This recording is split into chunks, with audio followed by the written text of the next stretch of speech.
Yeah. This is the Morning Hookup on KFOR.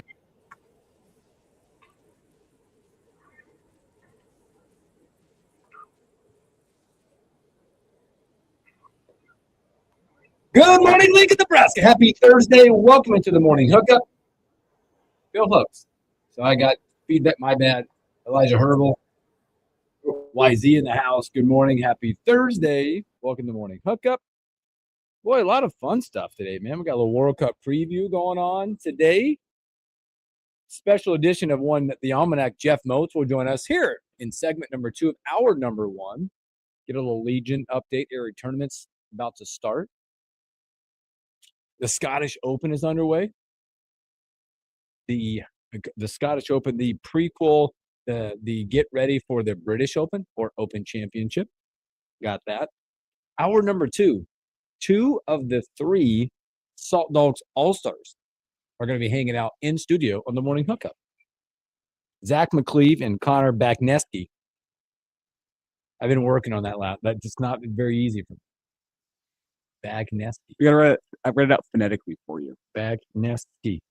Yeah, nailed it. Yeah.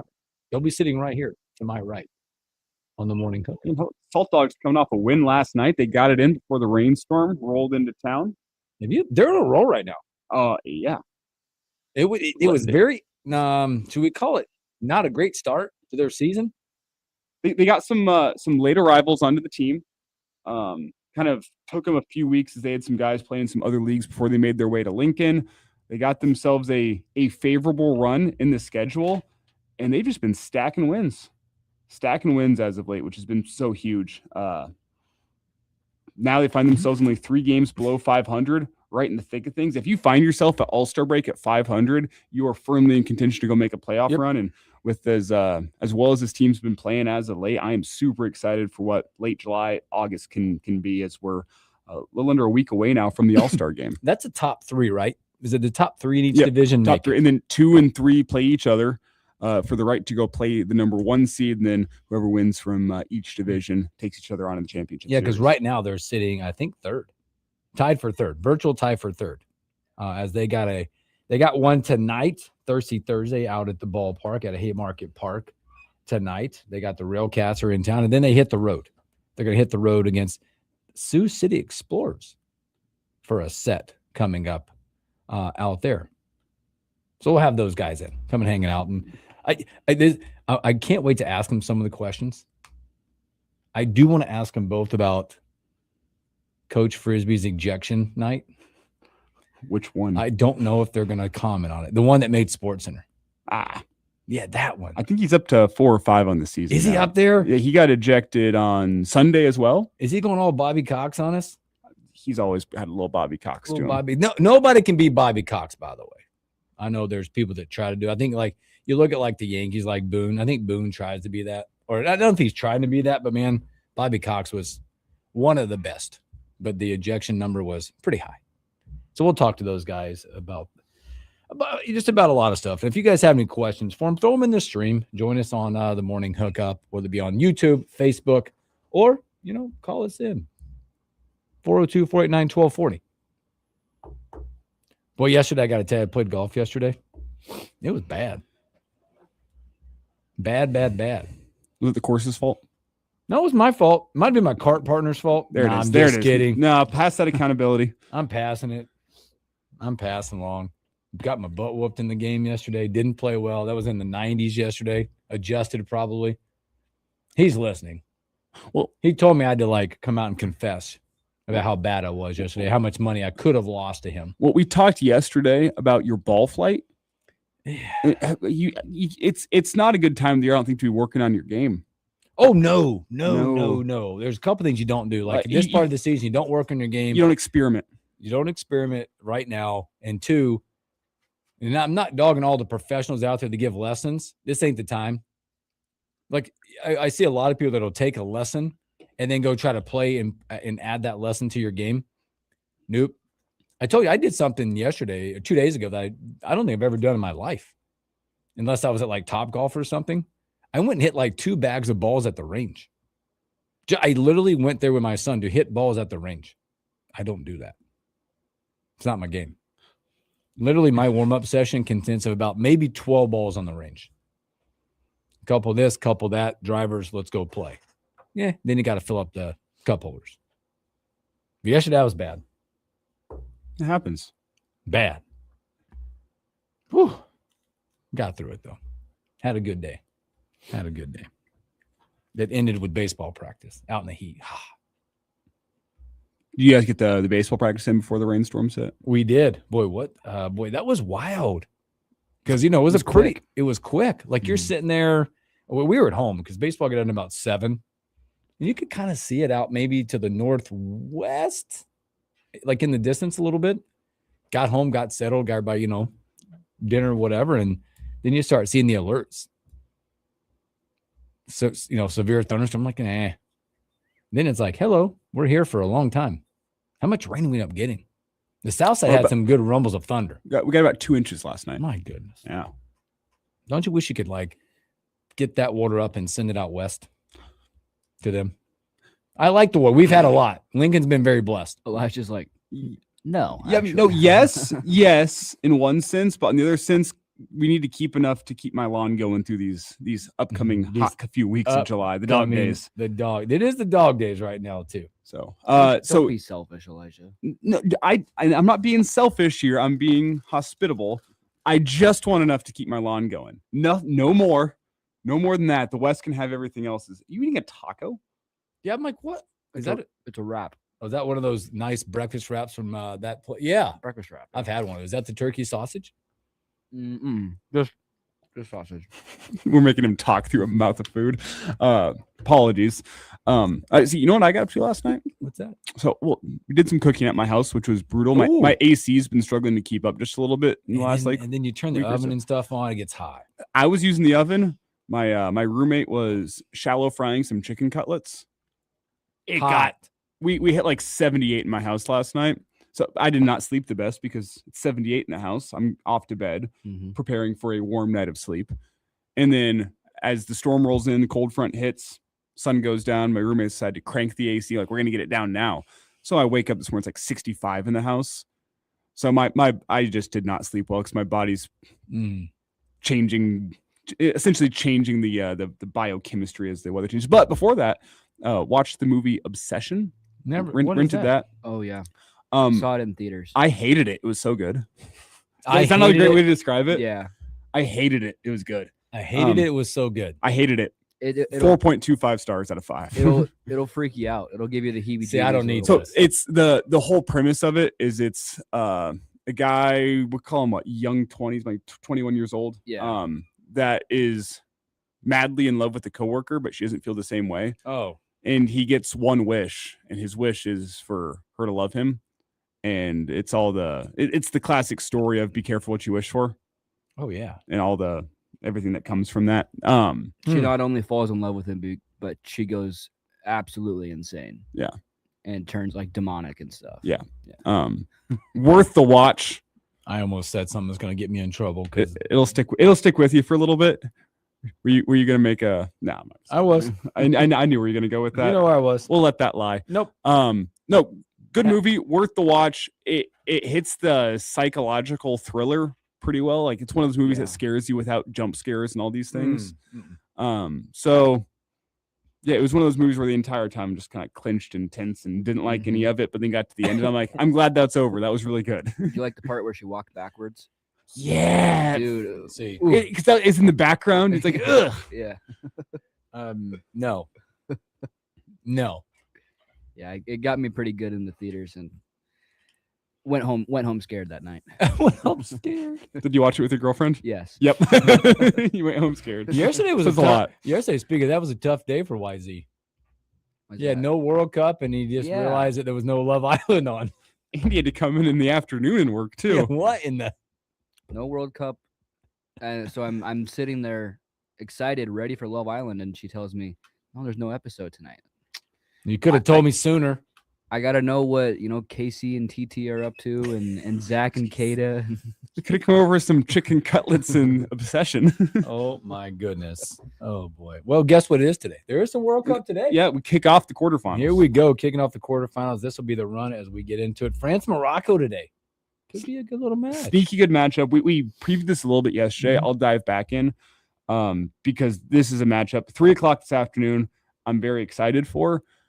France is going to be without one of their key players today. Olise suspended due to a yellow card accumulation. He has been their top assist man. He's had a great pairing with Mbappe. That being said, France, from a talent point of view, top to bottom, is still the most talented roster in this World Cup. But they're up against, simply put, an up-and-coming nation in Morocco in terms of their footballing. Soccer, sorry, I went full European on you guys there. You did. I'll keep it to soccer.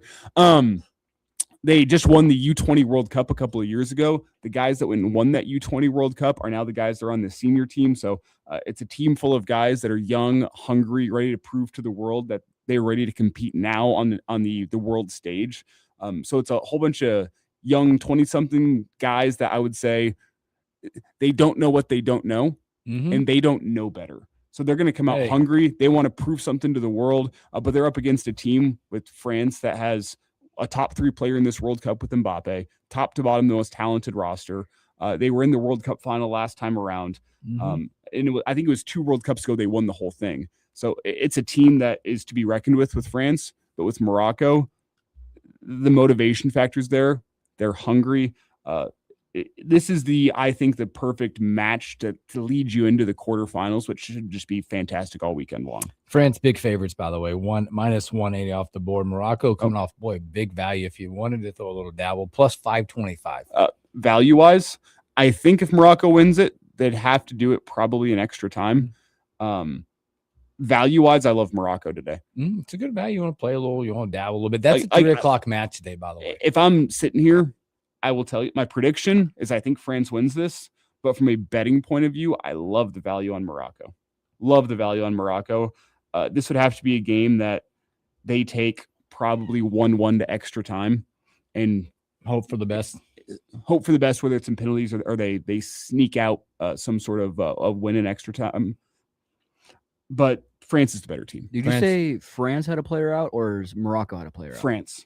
Morocco does as well. From what I'm seeing, Saibari is out today. And he was their top goal scorer. Yep, that's big. Yeah.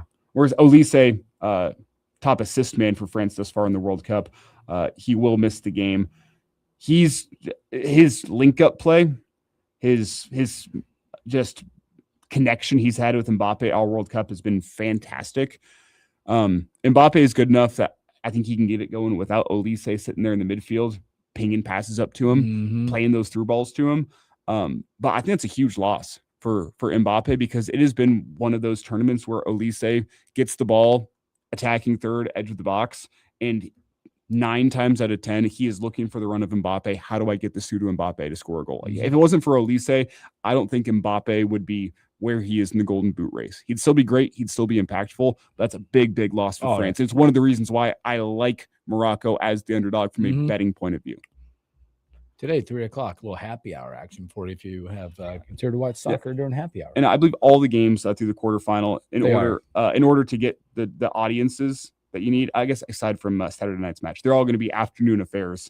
So you have France, Morocco today at 3, tomorrow Spain and Belgium at 2 to hit that European market. You have Norway and England 4:00 on Saturday, and the nightcap Saturdays Argentina. Yeah, I got to tell you that I know these next 2 will be really good. Hopefully, there's some really good football, soccer going on there. But the 11th, that's the Saturday, has a chance to be really electric night for soccer, and I believe that's why they went 5:00, 9:00.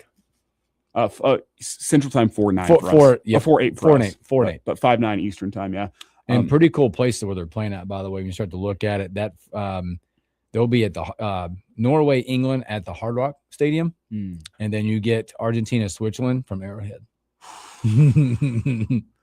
With Norway and England 4:00 on Saturday, I always love promoting some local events, and we have a great one downtown with Zoo Fest coming up this weekend. Saturday, I think it runs. The first performance is at 1. You have one of my favorites with Josh Hoyer and his Church of Blues coming up at 3:00 on Saturday. I think I got the Saturday planned out where I'll be down there kind of in a work capacity for Zoo Fest. Kind of. Hey, you can double up. You can. Yes, you can double up. I'll be there for KFOR live on the scene, having a good time. But I think 3:00. Josh Hoyer, Church of Blues. Check that out. It's gonna be a great night. Performance ends. I go watch Norway and England. Enjoy all of that in its full glory from a bar establishment in the area, whatever it may be. And then you turn around. You got the Mezcal Bros, 7:00. Woo! And then I'm really excited. Sugar Ray Rayford, 9:00, Zoo Fest. When it's shaping up to be a great weekend, by the way. If you look at today's weather, 87 out. You talk about tomorrow, 83 for a high tomorrow, 89 Saturday, and then it get a little hot. It's going to get a little hot, but 91 looks like low chances of rain, but you never know. So great opportunity to get out, go check out Elijah with KFOR out there, hanging out at Zoo Fest, and then getting on to your local establishments. I believe our friends Scott and Joe with the Eagle, I believe, are going to be down there as well. Nice. So Zoo Fest, great way. And hey, with you as a business owner, Hooksy, that whenever your business gets impacted, you can use all the help you can get. And with a lot of the closures and the construction happening now with O Street, Get down there and check them out. Yeah, those bars and stuff down in the Beamer Music District, the 13th and O kind of range, 14th and O, they've been greatly affected. So get out, patronize, support those businesses as they put on another great event in downtown Lincoln. Absolutely. You guys Good want stuff. some Argentina and Switzerland tickets at Arrowhead? $4,000. My kid was telling me this, and let's see if he is correct. Like, I think you can get down low for like 10 grand if you wanted to, something like that. But I think, was it like, he said like top row in a corner, something's like 3,000.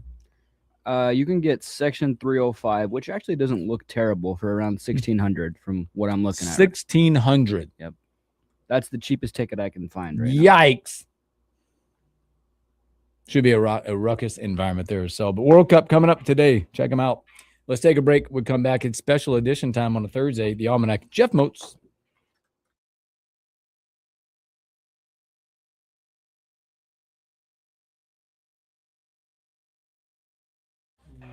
Been watching a lot of it. Got this morning early and watched a little bit of the Scottish Open. We'll talk about that after Moats. There's a fun fact about Rory McIlroy at the Scottish Open. It blew my mind. I took a snapshot off the TV and like, there's no way. Oh, you want to plug in Mozi? Oh, sure. But I just seen this now on Twitter. How about this for an idea? And maybe we can get into this later in like hour or two. This guy said on Twitter, just set up a night where me and my pals all come up with our 3 favorite athletes of all time. Gonna set up the fire pit, gonna set up the projector, drink some beers, and watch all of your friends' top 3 favorite athletes highlights on YouTube while you drink, chat, sit around the fire. That's a thing to do. I'm just seeing this. I'd love to make this a thing. I don't hate that. By the way, can you hear me? Not at all. I cannot hear. Is his mic? It's Mike, the other mic. All right, there we go. There we go. Yeah. We have this special setup here going down Mozi for the Salt Dogs coming in. Yeah, I saw that. We don't think they spend enough time together, so we're going to put them next to each other. No, they don't spend enough time It's together. a pitcher and an outfielder. They're probably separated. If you guys were thinking here, though, if you were pulling up the highlights of your favorite athletes, could you guys, top of your mind, who comes to mind, favorite athlete that you'd want to show people highlights of? Allen Iverson. Ooh, that's a good answer. Wow. Like minus the I don't know, maybe like I think the Jordans are the easy ones. Like a guy being from North Carolina, give me Vince Carter. Oh, wow. Like a one-off guy, guy played 20 plus years in the league, and James Worthy. Worthy's going. You guys all want basketball? I'll go football here. Give me Von Miller. Okay. Give me Von Miller. Or, I mean, it's obvious around here. If you pull up Sue's Nebraska highlights, the hits don't stop coming, literally and figuratively. Baseball-wise, because I'm just such a pitching nerd, Greg Maddux. Greg Maddux. That's easy. I'm trying to think baseball-wise. Nolan Arenado defensive highlights. Dustin Pedroia was one of my favorite players ever. How about a little old school Ozzie Smith playing shortstop, Moats? Yeah, when he was with the Cardinals. A lot of people don't realize that he was with the Padres, too. Yep. Or Tony Gwynn at the plate. In fact, Dave Winfield and Ozzie Smith, I think, were teammates at San Diego. Yep. I always think the Padres uniforms remind me of that chocolate, frosting with yellow cake combo. That's what I think of the San Diego Padres and those unis. Oh, wait. Another football one for you? How about Megatron? Oh, yeah. Calvin Johnson highlights. Oh, let's just get a compilation of all of the times he mossed a defender.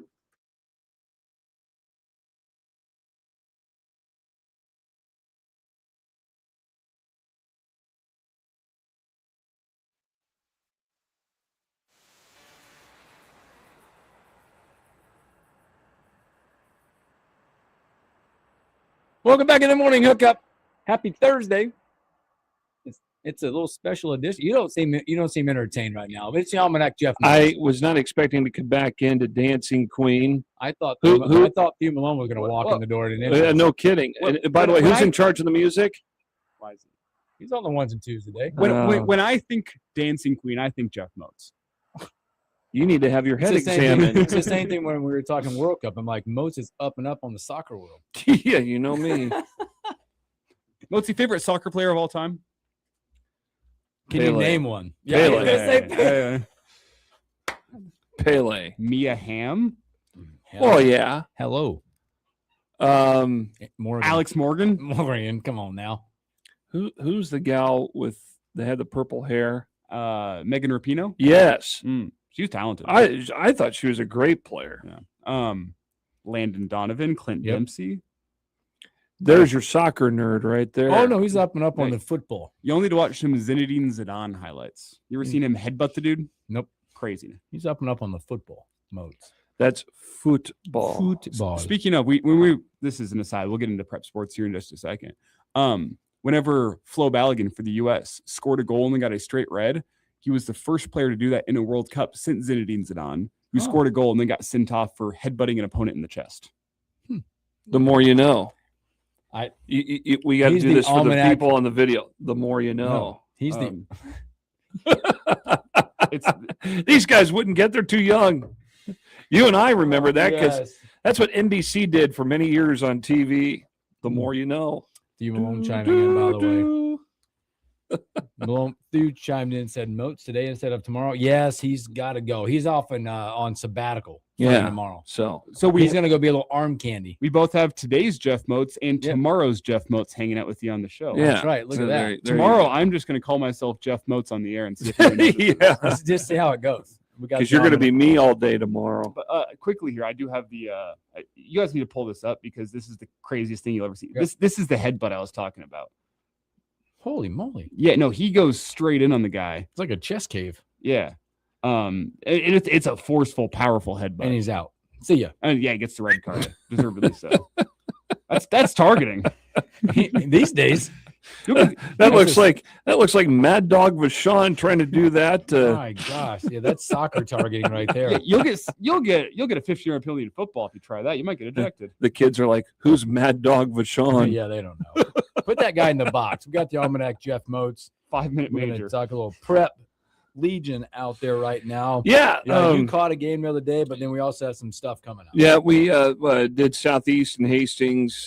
Southeast, of course, J.C. Bragger. Hastings coming into town. And, Hastings wasn't a bad ball club, but it was J.C. Bragger Southeast that came away with a 7-1 win on Tuesday night over a Den Hard Talk. It's one of the last weeks of the regular season because the area tournament schedule gets going a week from tomorrow.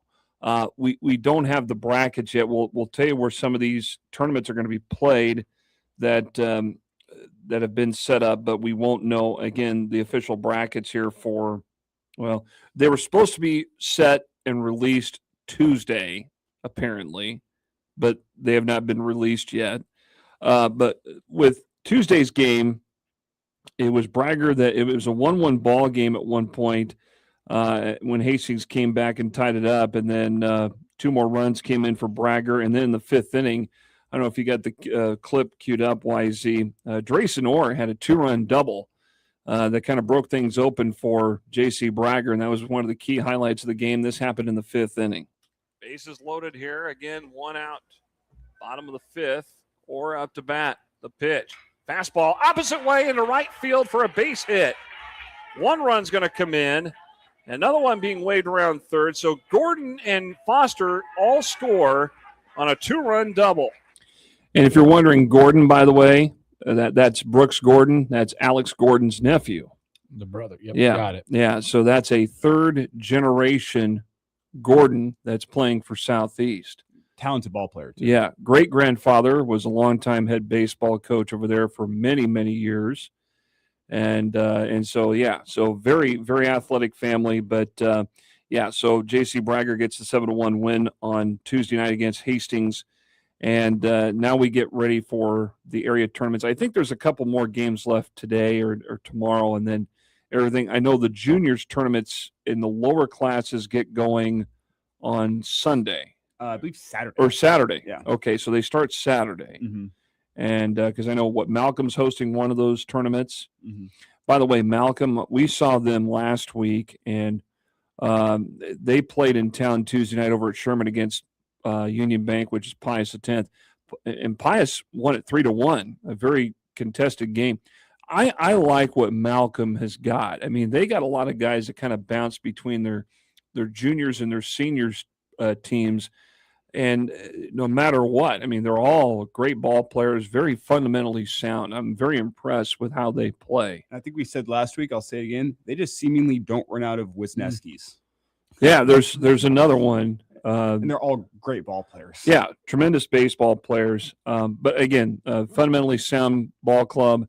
And, they're Class C, so they'll be a contender to deal with it, and more than likely not only in the area tournament there, but also if they get to state. And the thing that kind of sets them apart from the other teams down in Class C is it feels like every single year they have a couple of pitchers that can realistically go and compete with your Class B and Class A schools. And that's what's kind of rare about the Class C schools is pitching depth and having guys that can go up there and challenge the hitters that you'll see at B and A. And Malcolm, it feels like every single year is able to develop a few pitchers that can go out and compete with those great hitters that you go see up in Class A and B. I think they could play a lot of Lincoln teams if they are able to schedule games with the Lincoln schools, like the A schools, and even the ones that are in B. I think that'll help them out tremendously.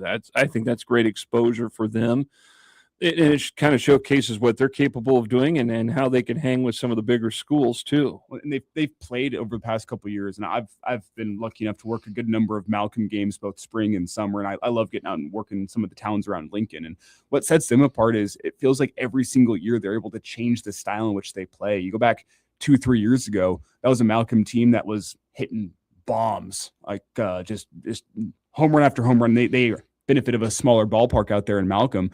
This year felt like they had a little less pop in their lineup, but they're playing a lot more small ball. They're stealing bags. They're playing great defense. It feels like they're really able to adjust and play different styles of baseball based on the kids they have within that program, which sounds easy to do, but in practice, you go out and look at different high schools. It's easier said than done. It is. And we also mentioned this previously. I think they have a bit of a chip on their shoulder after not making the state tournament this past spring. Had they made it, yeah, there would be no question that could they get 4 in a row. And they probably could have had they made it. But, based on the point percentages, they missed out on it. Lincoln Lutheran got in via the wild card, and they win the state tournament. They got it done. But again, all the programs around here in recent years. And I was talking to somebody about this just this week. I said, do you realize in just about every sport that outside of football, we've had a couple of teams in Class A from Lincoln in recent years, but have not gotten to the semifinal point in quite a while, or even played for a state championship in quite a while. But in all the other sports, the Lincoln schools have been in the hunt or they've won it. And it's a little bit of a brief renaissance, so to speak, because you look at what happened in the winter. Boys State basketball champion at Southwest, first-time winner there. And then girls basketball, first-time winner at Lincoln North Star. We have not seen that girls and boys combo from Lincoln win state titles in back-to-back weekends in 23 years up until this past March. So, and you look at how baseball's been. You had a state champion in softball last fall from Southwest. The swimming teams have had success. Wrestling has had success. a number of other sports, golf. Look at boys golf. Incredible run. Lincoln East in the spring, winning back-to-back team titles. You have back-to-back individual champions, not the same one, but both from the same school. So again, the success in all the other sports, and everybody's like, well, what's happening with football? Well, they're working on that right now. I know with the Lincoln Youth Football, they're now adding in 2 100-yard fields to play on. For many years, what is the length of the Lincoln Youth Football field right there next door at Sherman? Is it? They have, I believe, one 100-yard field, and they have an 80-yard. Okay, couple so 80-yard fields. There were a couple of 80-yard fields. Yep. Okay, so that's more of a 8-man or a 6-man setup. Whereas, when you look at these other communities around the area, plus the Omaha area schools, a lot of the kids at the middle school level are playing on 100. My nephew, who's still in grade school, down in Norris, they were playing on 100-yard fields. They were playing at the high school stadium. So that's the trend where things are going. And if you develop kids in that sport, playing at that length of a football field, I think that'll help them get much prepared moving forward and beyond. And I think that's where, Lincoln is at. You're at that crossroads. Now, for years, that wasn't a big issue because there was talent. I mean, you had very good athletic talent. And case in point, Lincoln Southeast was a machine when it came to football because they were winning state titles. So, but the thing, as all sports have done here in the last 20 to 30 years, things have evolved and changed in terms of preparation, training, and I think the Lincoln schools are getting to a point where it's like, you know what, we got to do something if we want to compete, and I think they're doing that now. Let's see, to backtrack here for just a second, you did talk about the back-to-back team titles for Lincoln East on the golf side of things. I don't think we had a chance to talk about this on the show. Zach Erstad, son of Darren Erstad, he recently flipped his commitment. He had a fantastic spring, almost qualified for the U.S. Open, final qualifying. He was committed to North Alabama last week. He flips, and he is now going to be golfing for the Huskers beginning this fall. Yeah, and that's a big get because now not only did he get him staying home, the Gertz kid, Gavin Gertz, that he went up the road to the hilltop at Creighton, and now he's coming back down to golf at Nebraska. Of course, his dad, Andy, was a Nebraska baseball player. So you see that type of commitment, and something must be going right in that program to where you're going to attract some big-time talent. And Zach Erstad individually in some of the summer tours here this year and even the year before has had success. And to get a golfer like him to stay home and not go elsewhere, that's a big get for that Big Red program. And I believe it was a top 8 finish for him in the Nebraska Match Play Championship as well for Erstad. Yeah, he was great for Lincoln East, but he has turned it on to another level this spring, and he's showing himself not just among his peers, but among the entire population of golfers in the state of Nebraska to be one of the top guys. But was in that match play? Didn't he play against his coach at East, Bill Spangler? I think so. Yeah, he went up against him, and I think he edged him. Yeah, he won, and then I believe it was the next round where he ended up losing. The next round. Yeah. So a lot of good things there. And again, but to kind of recap again, or to cap things off, for this past school year. The athletic programs at LPS and even at the other schools in town and around the area were highly successful. Last fall, football, the talk was Waverly, going undefeated and winning their first state football title in 45 years. Now the question is, are they on the road to maybe repeat? You lose some depth at the line spots. You lose a very good running back in Nathan Axman. We're going to get our football previews in here in the next few weeks, and we'll get those posted. Need to reach out to the area coaches here and get that taken care of here. That way we get those posted because we're about, 5 weeks, 6 weeks out? Probably. Somewhere around there. Actually, from the start of fall camp, I believe we're 4 weeks. Well, Northwest and Standing Bear are the week 0 game on August 21st. Wow. So they'll be getting up here at the end of They're July. they're going to get a head start before everybody else. Everybody else, you have the 2 acclimation days, and today's Thursday, so we might be exactly 4 weeks away here from the start of fall camp for the local high schools. Yeah, I mean we are That's crazy. well, actually we're less than that, I think. Maybe about 3 roughly. Because I know they get the short week, which is the acclimation days. Then you flip it around and you kick off your full padded practices on the Monday, and you get 3 full weeks of that before your first game. Yeah. So, but our first game won't be until the 27th of August. The Salt Dogs game that day will be at 11 a.m. I believe it's a day game. Yep. So we'll have the East-Northeast game at Seacrest that night to kick off our coverage in 2026, and then depending on how the Salt Dogs do in the playoffs. If they get to that point, they're 3 games down, or They're in virtual tie for third right now, Yeah, right. which is a playoff spot. so they would be in a playoff position right now if they had to decide it today. So we'll work around that for sure. But we got a whole slate of games that we'll have posted up on our website coming up very soon to let you know what we plan to cover. What I love about high school football season is we talk to the coaches, we talk to the people that are really tapped in with high school football around here, and you try to get the best idea you can, but you never really know. And coaches and players the same way too. You never know what you have until you actually get on the field and put yourself up against some real competition, a team wearing a different colored jersey, a different colored helmet. That's what I love about the high school football season is, you have your Millard Souths and your West Sides that you have a pretty good idea with the talent they have up there, they're going to be pretty good. But all these other schools, you can get surprised a couple weeks into the season with just what a team ends up being as guys through their high school careers develop, and you never know what the development's going to look like, and you show up in the fall and there's a guy that was playing on JV last year and maybe getting some just sparring plays on the varsity level that shoots up and hits the weight room through the spring, and now they're a key varsity contributor and make a big addition for the team. That's what I love about the high school football season, even more than the other sports you see in Nebraska. Really quick, I'll mention this. The area tournament brackets, again, we don't have those yet, but Area 5 that will involve Lincoln schools, that's the one that will be played here in Lincoln at Den Hartog. There will be a couple of Lincoln teams that will go up to Area 6. That's going to be played in Fremont. I stand corrected. I thought they were going to move it back to South Sioux City. That'll be up in Fremont.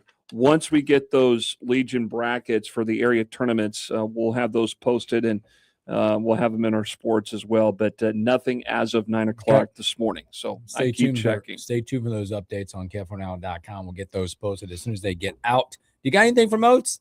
I feel like there's a baseball question coming. No, on the topic of golf. No.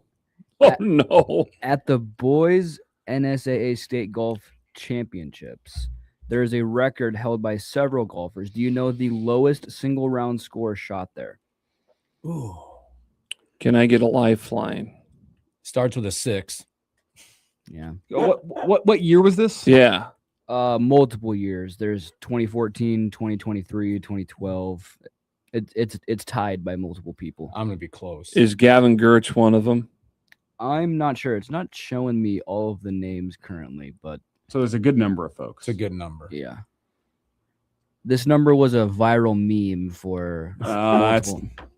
Moats doesn't know. Moats doesn't know. Moats not tapped in like that. Oh my gosh. We're just gonna do this, Moats. Is it a 67? Yeah.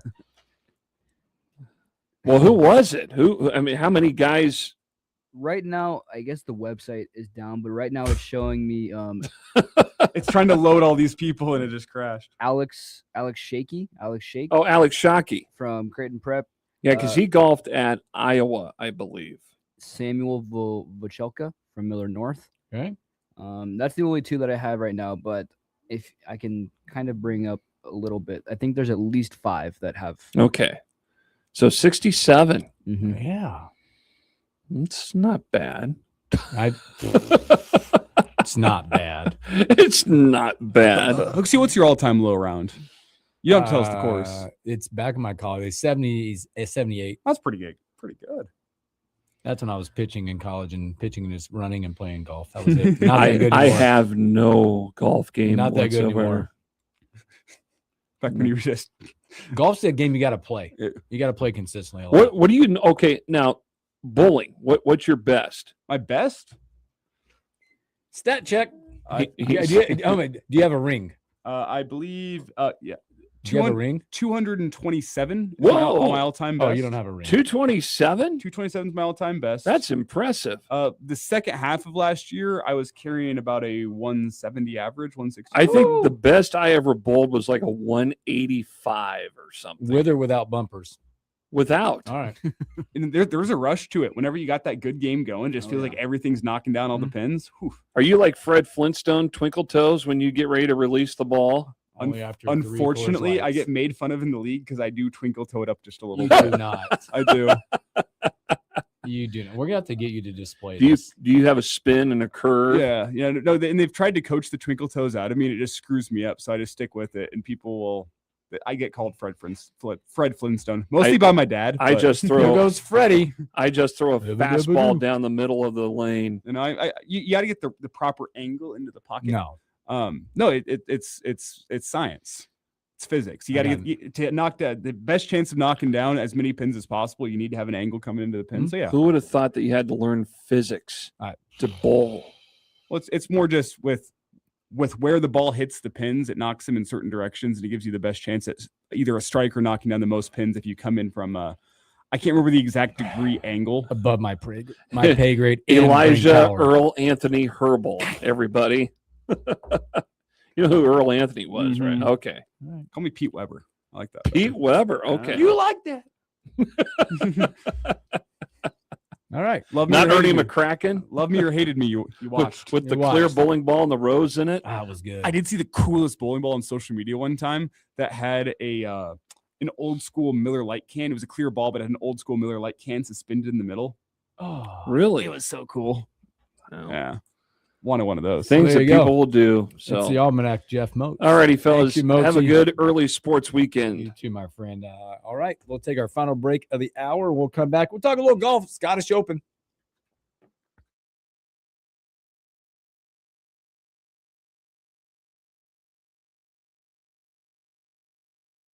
It's Miller High Life. Miller High Life. Champagne beers. Yeah, I'll pull this up here on the stream before you get out because it's sweet. Look at that beauty right there. Oh, that is cool. Okay. Is that one you take when you got it like this? You're holding, you go. Kiss the ball. Yeah, it's just like you're drinking it, though. Oh, Rich. I think Rich is here. Bring them. They can come sit and listen to the last segment. Bring them. All righty. Thank you, Motsy. You betcha. Scottish Open time. Folks, you ever done a trip down to Chicago? Oh, yeah. Yeah, Well, we used to love to go to Chicago. Back in we made quite a few trips. We're having our final tournament down there, and then it's also going to be the 1 year with me and my girlfriend. So we're planning something over there. Have you ever done the architectural tour? Yep. Boat tour? Yeah. You're going to love it. We're going to do You get on the river there. we're going to do it's the good. nighttime one. It's going to be sweet. All the buildings like light up and stuff. Yeah, it's going to be pretty cool. It's Chicago. I love Chicago. I've heard Chicago's like really slept on. It is. You'll enjoy it. Like you'll enjoy it. Oh, all stars in the house. Okay, we got the shorter chair over there for you. This the big. Is it the heavy chair? Heavy person chair? No, Yes, maybe. Third one. that one was the heavy person chair. Awesome. And then we got over there for you as well. Yep. We got one more segment. We're going to talk golf, and then we're going to take a quick break, and we'll come back at the top, and we'll rock. Yeah. Don't use that chair, Elijah. That's the prank chair. It's probably broke. Probably broke.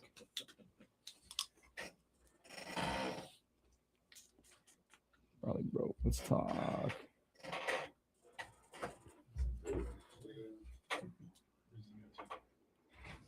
Boom, boom, boom. And grab you one.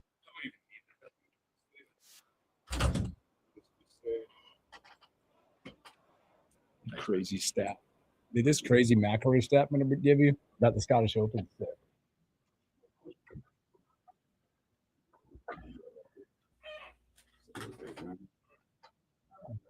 With the damn leaderboard. Yeah. Yeah. Nice to meet you guys too. Caleb, how much time do we have left this hour? This hour? Oh boy. Probably not about much, right? 4 minutes, 5 minutes, Four. 4. Perfect. So we'll rock and roll this, and we'll fully introduce you guys here. Top of next hour, if you guys don't mind. Hmm? We got the white monster rocking. Yeah, baby. You could be a part of the Big 12.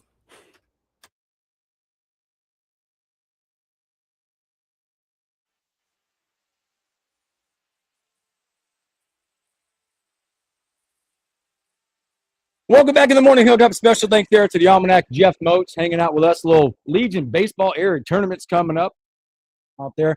What Elijah Scottish Open's on the roll. This is the prequel to the Open Championship. Mhm. A lot of guys, a lot of the top players are out in wherever they're at, playing across the pond, tuning up for the Open Championship. Roy McIlroy on the golf course. I watched him this morning, 6 stat. So this goes back to 2022. His appearances at the Scottish Open. I'll give you some real quick. Eric Cole has played 8 rounds out there, 6 rounds in the 60s, 75%. Tom Kim this morning, by the way, 13 out of 17. Adam Scott, 8 out of 10. Roy McIlroy this morning completed his 13th straight round in the 60s. He's never shot in the 70s at the Scottish Open. First round, 65, co-leading the tournament right now. Where's odds this weekend? That's the question here. 13 out of 13 since 2022 at the Scottish Open. Never in the 70s. Yeah, Rory's the favorite to be outright winner by a lot. By a Plus lot. 395. Top 10, he's minus 260. What crazy? How about this right now? You've got, here's the guys at the top. Tom Kim, 65. Cantlay went 65. McIlroy, 65. Hey, Brooks Koepka, 4 under this morning. 1 off the pace right now out there. A lot of guys playing. There's a lot of dudes on the golf course right now as well.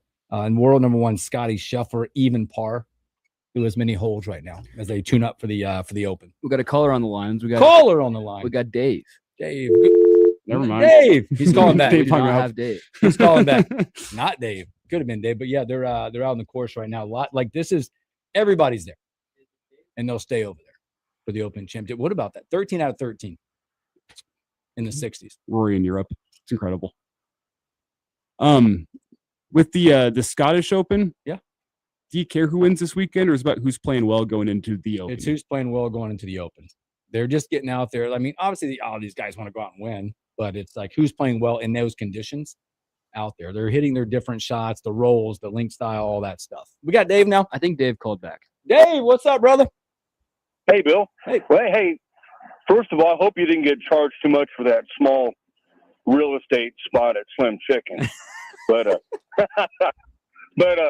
hey, since it's summer, I thought I'd share a funny Legion baseball story with you guys, if you're ready. Yep, ready. Yeah. The summer before my senior year, we won the Legion National World Series. Mm-hmm. Our record was 68-10, but we played this team from Oklahoma in the regional, like in Wichita, and they were like the 8 seed.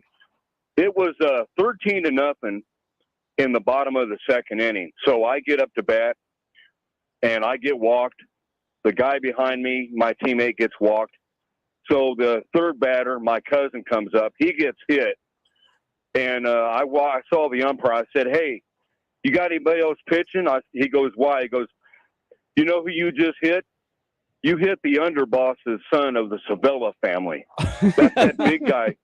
That's that big guy standing over there about 6'4" and 230 pounds." And so, so the umpire asked my third base coach, Mr. Messina. All of us, the families were all connected with the Sabella family, all the kids' dads. But anyway, the umpire asked our boss, Mr. Messina, the third base coach, "Hey, is this true? That's the underboss of the Sabella family?" He goes, "Yep."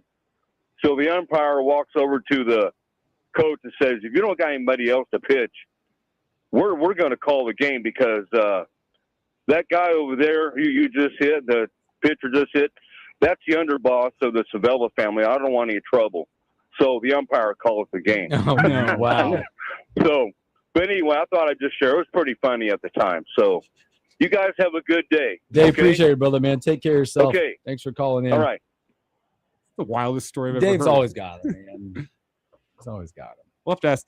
We got the Lincoln Salt Dogs All Stars hanging out with us here. We'll have to ask them if they've ever Encountered a mob boss on the mound or something. Yeah. That was wild. Yeah. That was wild. Well, yeah, coming up, we're going to talk to these guys from the Salt Dogs, some All-Stars, and a whole bunch of stuff. We got some fun questions for you. Might put you on the spot just a little bit. Maybe we'll talk ejections. What's the best ejection you've seen this year so far? There's been a few. Top 10 Sports Center moments out there. Coming up, we'll have these guys. We'll talk Salt Dogs this season, get to know these guys as their All-Star game is approaching, and a whole lot more. And a whole lot more to talk. So sit back, relax. We'll be right back.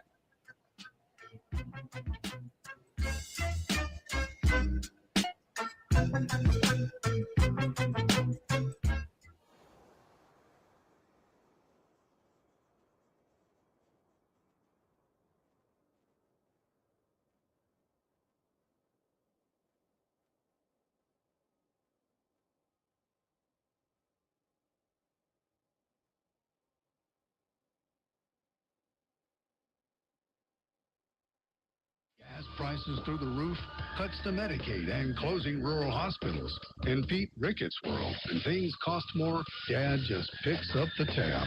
Tell Senator Ricketts, Nebraskans pay our own way. Bring down our costs now. Paid for by Nebraska Groundswell. This is the story of the one who keeps multiple buildings running smoothly day after day. Plumbing that flows, HVAC that hums, cleaning supplies that keep surfaces sparkling. That's why she counts on Grainger. With easy reordering online and 24/7 support, Grainger helps her keep the products she needs on hand. So sales stay stocked and buildings stay ready. Call 1-800-GRAINGER, click Grainger.com, or just stop by. Grainger, for the ones who get it done. Hi, I'm Chuck McDowell, the timeshare cancellation guy and founder of Wesley Financial Group. And I want to set the record straight. I am not an attorney. I've never wanted to be an attorney. And the truth is, I really don't even like attorneys. If I sound like an attorney, I'll apologize. But what I've learned in my 15 years in the timeshare cancellation business is you don't need to be an attorney to get folks out of their timeshare. After 15 years and over 50,000 cancellations, I can tell you with confidence, we know how to get you out of your timeshare. Call us today and we'll send you our timeshare exit guide absolutely free with all your options for cancellation. Attorneys, this was meant to be funny, so please don't sue me, especially my friend Kenneth from Black River Falls, Wisconsin. Call now for your free timeshare exit info kit. 800-838-6767. 800-838-6767. 800-838-6767. Nobody builds a business without hearing a few reasons it won't work. Too risky, too crowded, too ambitious. But the people who move things forward usually hear those words first. Because growing a business takes more than optimism. It takes nerve, and eventually, a partner built for what's next. That's Next Rodeo. Big thinking, proven creative. For businesses still moving forward. Next Rodeo. The difference between the business you have and the business you want. Meet us at thenextrodeo.com. If the world were like a Sleep Number mattress, everything would adapt for your comfort. Your coffee would never get cold. Your flight would always be on time. And your mattress would always respond to you and your unique sleep needs. Sleep Number mattresses are designed to respond to your body and shift with your changing life, helping you fall asleep faster and stay asleep longer. To experience a whole new world of comfort, visit a Sleep Number store or go to sleepnumber.com. Sleep Number. To a good night's sleep.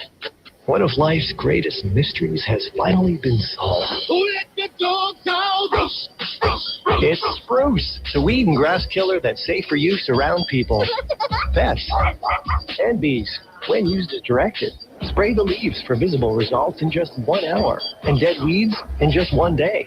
You spray, they play. Spruce, pet friendly, weed deadly. Find wherever weed killers are sold. Lincoln's local news, talk, sports, and weather station. FM 101.5, 1240 AM, KFOR, and KFRX HD3, Lincoln.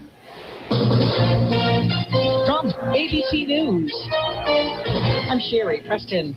Former Olympic canoeist David Hearn, who has been charged with felony vandalism in connection with the Lincoln Memorial reflecting pool, has pleaded not guilty. His lawyer, Norm Eisen, says the charges were concocted and that his client is innocent. If Mr. Hearn can be charged with a felony for touching the reflecting pool, every American is at risk. And every American should be alarmed about this prosecution. There were several people who were supporting Hearn there. It's not a crime, his lawyer said, to touch the reflecting pool, and that's what Hearn did, he says.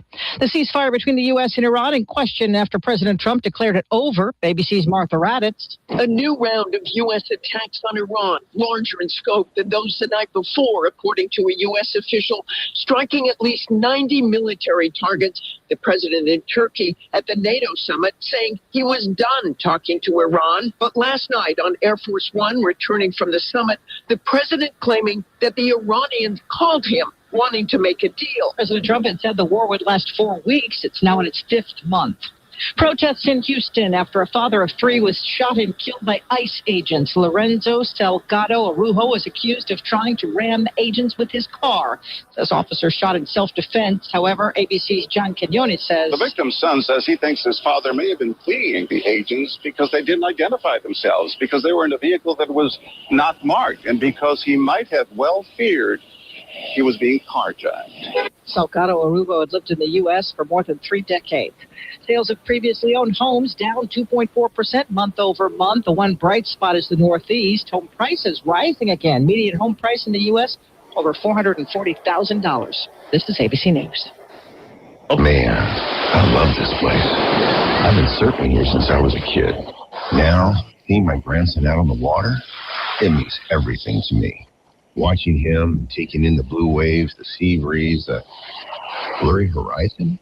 If you have geographic atrophy, or GA, subtle changes in vision could mean it's progressing toward irreversible vision loss.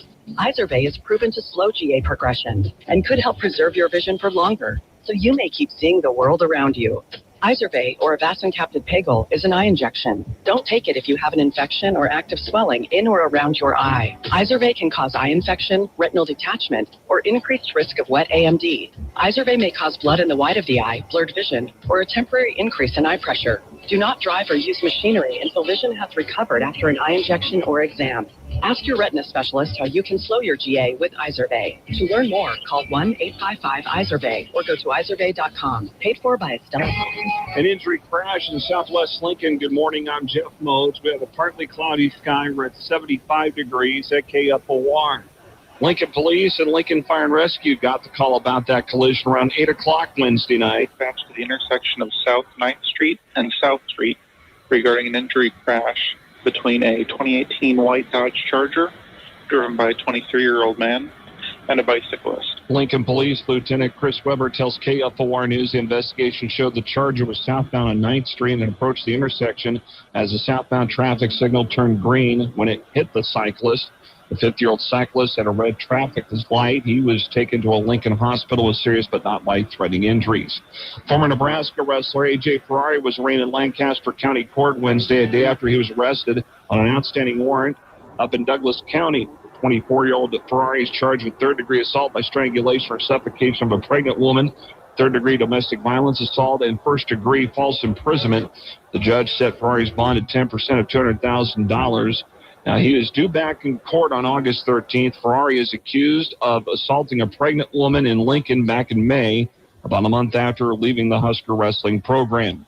There are 70 job openings at Lincoln Public Schools in areas involving nutrition services, paraeducators, transportation, and custodial.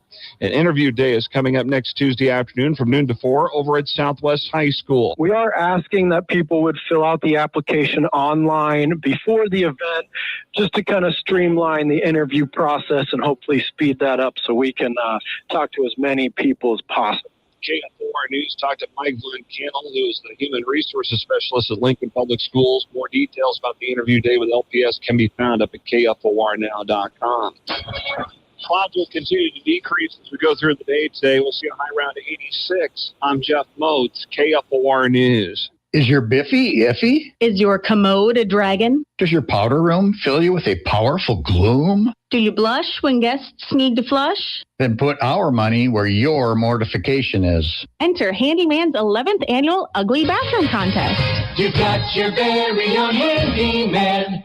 to help remodel your home. Take a snapshot of that outdated, ugly bathroom and tell us all about it. The ugly bathroom with the most votes receives $3,000.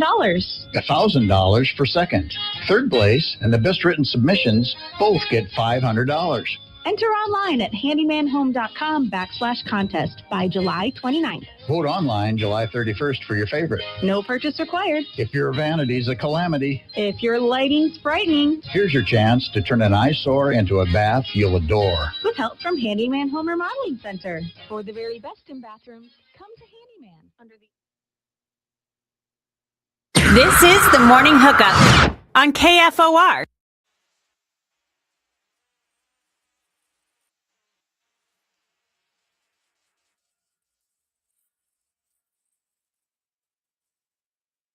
Welcome back to the Morning Hookup, hour number 2. Thanks for hanging out with us. Boy, special times coming up right now. First of all, we got 3 All-Stars from the Lincoln Salt Dogs hanging out with us. Zach McCleve, Connor Bagneski, and Jacob Morrow. I think I nailed those, by the way. You did. Feel pretty good about that one. And also, it's a host city this year. Highlight that beautiful Haymarket Park that we've all been loving, going out to the ballpark with the special theme nights that they have at the ballpark. So we got these 3 gentlemen hanging out, All-Stars. Guys, good morning.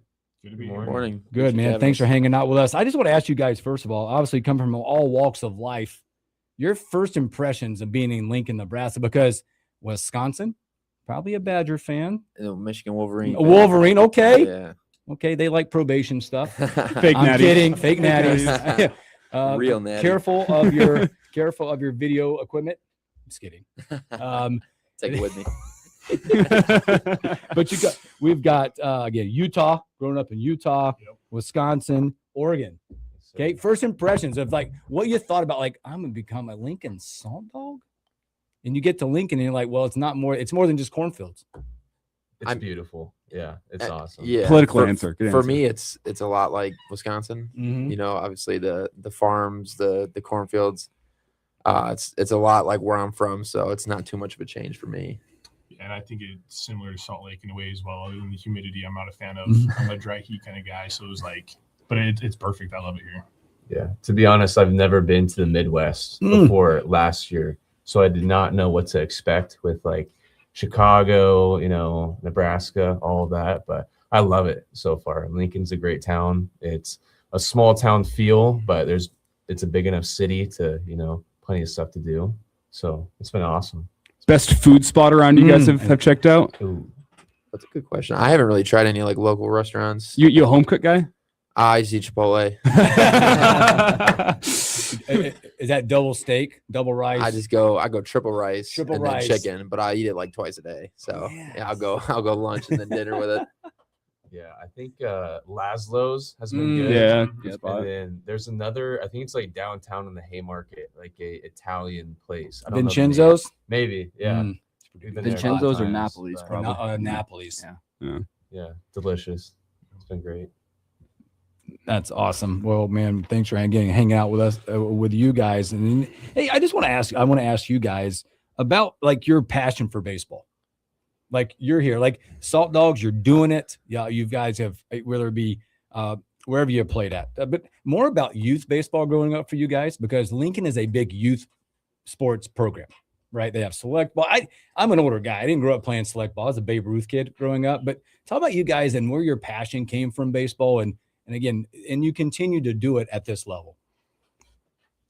I mean, for me, obviously, I've wanted to play professional baseball and play, obviously every young kid dreams of playing in the big leagues. Mm-hmm. And I think everybody's path to that looks different. So, the way I look at it for my career, my life, the fact that I can still be able to play this game and still be working towards something. I think everybody in our clubhouse would agree that they're on the same goal, that everybody wants to play affiliate ball. Everybody wants to get that chance. And, there are some guys in our clubhouse that have played affiliate ball and are looking to get back. And there are some guys in our clubhouse that haven't been able to experience that yet. And I think, collectively, that's a huge thing to have everybody working towards, that same goal, whether that's obviously, that goal is to win. And, we want to win a championship and all that kind of stuff. But then on the flip side of that, if you have guys that are committed to a goal of their own, trying to make to affiliate, I think that just brings everybody together. And then in turn, everybody's going to play better. You're going to play, and I think it's going to bring the team together. So for me, that's always been my goal and my dream. So for this to be, a stop on the journey for me has been amazing. And, like these guys said, I love my time here so far. I've had an absolute blast with the team, with the guys, the area, getting to experience this. So that passion just started really young and has been something that's kind of carried me to this spot.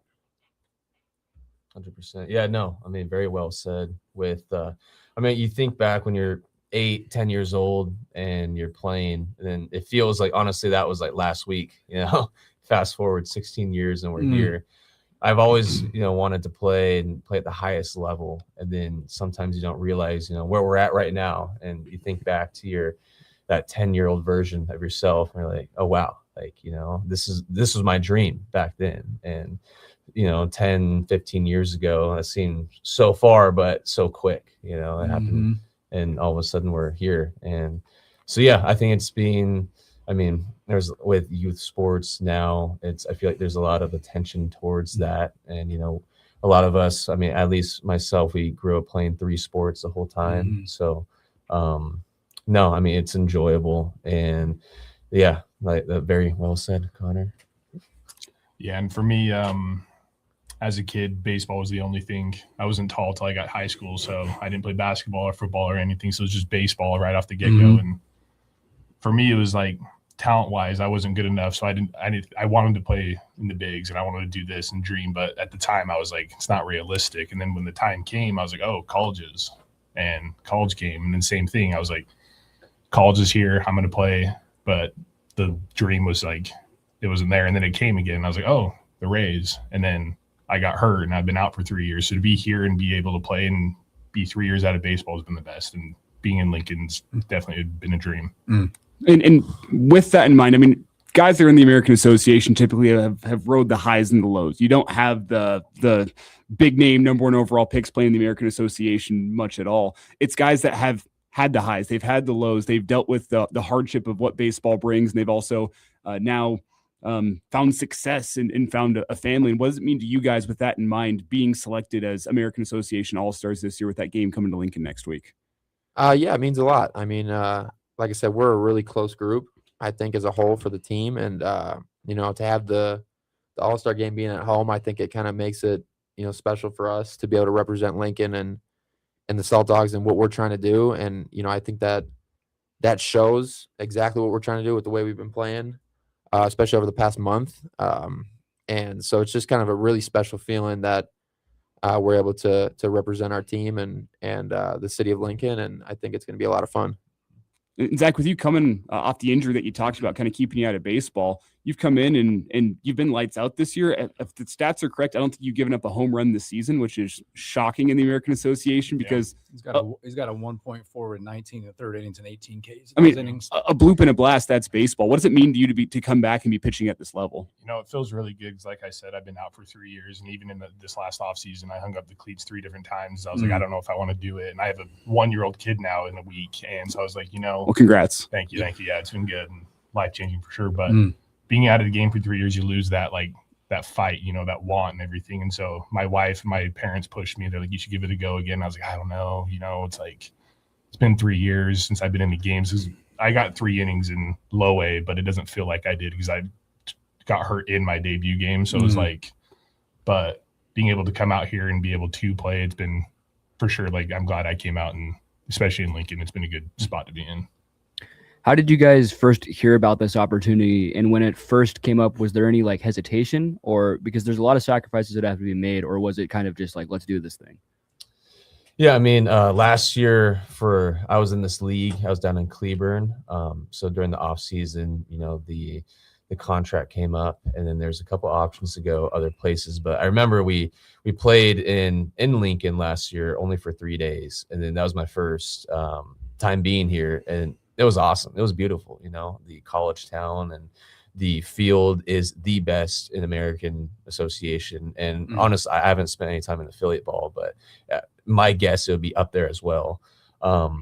And so it was an easy decision for me, just I wanted to be in a little bit cooler weather than Texas. However, I don't know if that's true right now. Not right now, brother. I might have missed on that one. But no, it was an easy decision. I've enjoyed my time a lot here. I'm a fan of Lincoln, through and through, and I'm just enjoying my time being here. Not to look too far ahead here, but enjoying the time in Lincoln. Part of that for a lot of folks is going and enjoying a Husker football game. You guys have any plans? You guys bought the tickets for after you guys' season ends? Oh no, I'm a Utes fan, so go Utes. You got to go experience it. Hey, if Michigan's here, I'm there. I don't know if they're playing. We I don't know if they're playing this year, do we? Mm-mm. No, Yeah, they had them last year. Yeah. I was actually driving through Lincoln. I was in Ogden last year in the Pioneer League, and I was driving through Lincoln and stopped here on a Friday night, and they were playing on that Saturday. And I thought about just staying for the game, but I was by myself. I was like, I'm just gonna get home. Well, with Michigan, Utah, Michigan just stole Utah's head coach. Yeah, we're gonna be. They did. Yeah, He's a good coach too. And some good players too. With Some good players coming too. Again, we're speaking to some great guys, some Salt Dogs All-Stars. Real quick, and we are going to take a break. We got two because we're going to do two different ones. We're going to come back with some fun stuff after this. We're going to not let you off the hook too much, but talk about your mentalities because of the three different spots: outfield, infield. Yeah, most right. of the Infield. Sorry, infield, relief pitcher, behind the dish. Right. There's three different mentalities you guys work through, especially like I have a Torville that catches. So talk about mentalities and the way you guys approach the game in the three different spots that you're in. Sure. Yeah. So, I mean, for me, obviously just want to do whatever I can on a nightly basis to help the team win, whether that's offensively, defensively, kind of just whatever the game is asking us to do. My mentality is kind of always the same. I'm a kind of a hard-nosed guy on the field. Like I'm very passionate out there, and maybe sometimes to a fault, but just playing hard and just kind of doing whatever I can, bringing out the best that I can every single night. Yeah, and for me, I'm not a velo guy. I'm a funky guy, so I'm more of a contact guy. So I trust my guys behind me, our middle infielders, outfield, and we have Cam Phelps in the outfield. He covers left field pole to right field pole. Like I have full trust in the outfield, and I have to have a lot of trust in this guy and Griff behind home plate, which I do, and they do a great job. And I just get in there, do my job, and they're right there behind me. Yeah. No, with catching, I mean, since it's different than the other positions, right? We have the defensive focus and offensive focus. And so that's really where you have to split it up. And for defensively, I just want to be there for our guys like Zach and our whole pitching staff. Like half the game sometimes is just managing them and trying to see, what are the strengths today? How can we attack the hitters? And really, like, what do they want to do? And I mean, that's half the goal for the first half of the season is just understanding, because McCleve is far from any of our starters and vice versa. It's not a cookie cutter thing. So just trying to understand them from like a human to human aspect, and then also on the field and pitching to their strengths. And then offensively, whatever you take offensively as a catcher, you'll do. It's a bonus. If you're hitting, it's great. But if you're struggling, then sometimes it's hard, but you have to shut it off to go, be there for you guys defensively. I want to ask you guys a question specifically, the position players, not putting you to the side, Zach, but being a reliever is a little different. With 100 games in 115 days, are there any strategies that you guys have to try to bring it every single night? Because that's got to be so hard to do. I mean, for me now, I don't really have anything like in particular. I'm a guy that, if it was 115 and 115, I want to be out there every day. I think it's just a matter of taking care of yourself the best that you can and the best that you know how to, conserving some energy, knowing where to put your energy, and, whatever you have that day, just kind of giving 100% of that percentage that you have, which sometimes might be 80, sometimes might be 100, sometimes might be 50. But as long as you bring that percentage every single day, I think that puts you in a good place. And when you continue to do those things, you can kind of expect the right results to happen. Yeah, no, 100%. And I feel like that's a big difference between college and, pro ball is that we, like you said, we have 100 or 115 games and it's every day. So you have a great game yesterday. And then, then you have another one coming up tonight. So like Connor said, just conserving energy, trying to stay off your feet, doing all the mobility recovery, eating good foods, and all of it. It's a grind, but that's what we signed up for. Awesome. Great stuff. Hey, we're going to take a break, but we are going to come back with more with Zach, Connor, and Jacob when we return.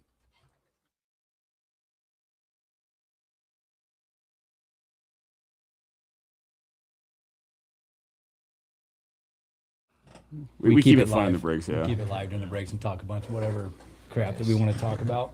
So is Griff your catcher, Zach? Griff or Morrow, depending on the day. Okay. Yeah, it's not a specific set catcher sort of thing. Because Griffin totally won my softball team a championship a couple years ago, and then left to go join the Salt Dogs. So I need someone to get in his ear and tell him to get back. Yeah. Let him know. No, me, Griff, Sherlock, we're by each other, so I can tell him. Yeah, because he was working out at Anderson Ford here in Lincoln for a couple years after college, and was playing softball and got the itch again, had the opportunity, and we were so happy for him. But D League, it's like, damn it, man! Like D League Mahoney softball got the itch back. He's hitting our 2 bombs a game. We were beating all the church league teams with 40-year-old men. It felt great. That's awesome. Good stuff. Yeah, we'll come back a little fun. I got some fun. It's cool. So it wasn't so bad, was it? No, not bad. You're doing great. Hey, you're killing You're it. doing great. You're killing it, man. You're doing great. Connor was the last man in, so Yep. Yeah, we'll get into that. Yep. Zach is a sidearm pitcher. Did you adjust your arm slot through injury or no? No, that was just so I did 5 years in college. My 4th year, my senior year, my coach was like, "Hey, what do you think about dropping?" Because I was always sidearm. Mhm. I was like, "What do you think about dropping lower?" So I struggled against the lefties a little bit, getting them out, and then so we switched, and I actually velo jumped, command. All of a sudden, yeah, wow, yeah, and it just helped. So then we transitioned that my last 2 seasons, and I think it changed my career for sure. That's what got me to where I'm at now. There's a guy from here in Lincoln, Nolan Hoffman was his name. I went to Southeast, and he went to community college, got an opportunity. A&M was about to get cut, and they flipped him from over the top to sidearm, and he became their closer and got drafted like 5th round. A lot of guys like that. I switched to it. It's weird how that works. You can be and everything, but be low and jump. Wow. Game changer. About 60 seconds. Jacob took one off the other night for that hurry in my crowd. Yeah, I took one out the head, and the whole city heard yesterday. Didn't feel great. The importance of wearing all your equipment, boys. It missed the helmet, so that's cool. Didn't, yeah. They missed the helmet. Yeah. It Jake, was, when you get hit, when you get hit, I was just like, oh. You could hear it. You're like, you just know. Yeah. It was a knuckleball, I think. It was That was a straight. chat again. Yeah, it was straight back. That's why to, they don't catch. I say all the time. No way. I tried it They have for the I hardest tried it. job, and Yeah, I tried it for a little bit. I couldn't get people clown on the POs, but it. Yeah. I'm making.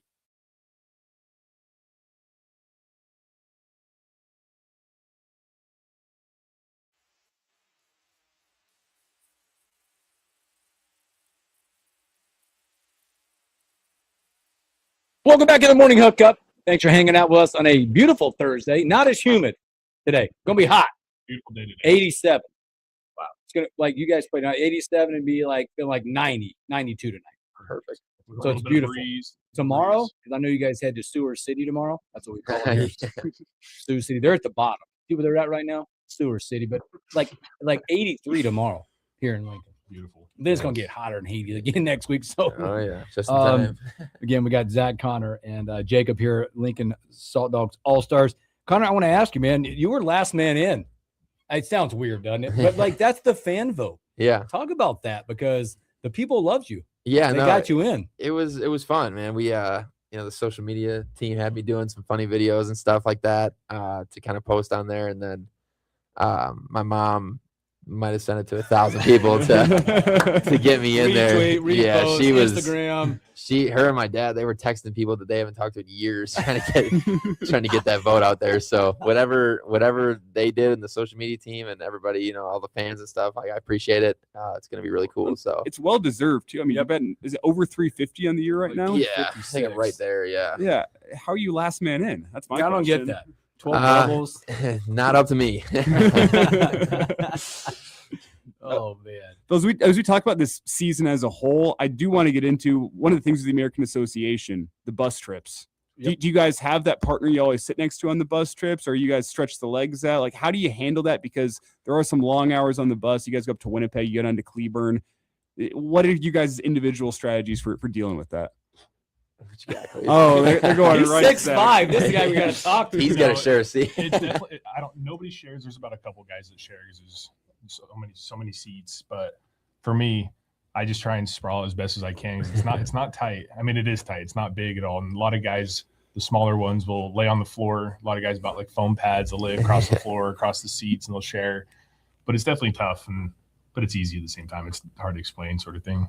I just get on the bus and lay down lay on my seat and then put my feet on the seat across from me. I'm trying to go to sleep immediately. It doesn't work, but at least I can get kind of comfortable. Yeah. Catcher, you should get preferential treatment, man. I know. We need a bed on there for him. Yeah. He does have a bed. True. Bed in a pack of ice. Yeah, exactly. In these. Exactly. I've had to bounce around a little bit, but last week I was with Gabby and he had a full blow up mattress and then a blanket, and we were sharing that for the Winnipeg trip. So it was just like I was at home. That is sweet. Hey, Zach, we were talking, and again, I think just talking about your progression, your injuries, but you were talking about the way you throw from the sidearm. Mm-hmm. Talk about that progression, because I think that's a valuable lesson to some kids out there. Yeah. That there's moments in life, there's moments that when you think you're at the end, you hit a roadblock, there's fate that comes into play. Yeah. Talk about the progression of that one. I know you talk about the injuries, but just getting to that level I think it's an important lesson for kids. So my freshman year of college, I mean, I threw sidearm my whole life. Like growing up, my dad, my pitching coaches would be like, quit throwing sidearm, you're going to hurt your elbow, all this stuff. But I think that's a myth at this point. It's actually healthier for your arm in a way. But my freshman year, sophomore year, I pitched a good amount of games, a lot of appearances, and I only threw a fastball. I didn't have much of off speed. Mm-hmm. And by the time I got to my fourth year, my senior year, our head coach / pitching coach was like, hey, what do you think about dropping down? Like, let's just try it out. And I couldn't get lefties out as much as I could, and I was kind of around the zone, and so we tried it out, and velo went up, command went up, and it was honestly a really good change. And it's fun. For some guys, it's if you struggle with something, find a different way, and it actually helped in a way. Well, I think that also speaks to the importance, Hooks, in year-round youth baseball more than me, but I see it as well. The importance of being coachable. So many kids struggle with that. Even high schoolers and college kids struggle with being coachable. It's the way I've always done things. But one little thing like that can change a career. Yeah, and I'm not saying like if you're struggling with something, go immediately to sidearm like at all. Well, but switching something up like mechanic wise is definitely will help you in a way. Well, I think it's hard in the pitching world today because there's so many videos about. I mean, it's like hitting too, right? Yeah. Low average, hit 35 bombs, all-star MVPs, right in the major leagues, right? Or I got to be Miz from the Brewers. I got to throw 105. But there's a difference. And you see it in hitting too with the swing plane. You have some guys, well, you still want that flat angle of attack. Another guys, you want a 15 degree. I mean, different coaches say different things, and it's because I coach youth baseball now, and I coach pitching, and it's like, coach, they're 12. When are we going to learn the break ball? Never. What do you mean? I'm like, I'm in the world like in pitching. Why you talk about contact? Mm-hmm. I yell contact. Hey, pitch a contact all the time. I truly believe in the world of pitching.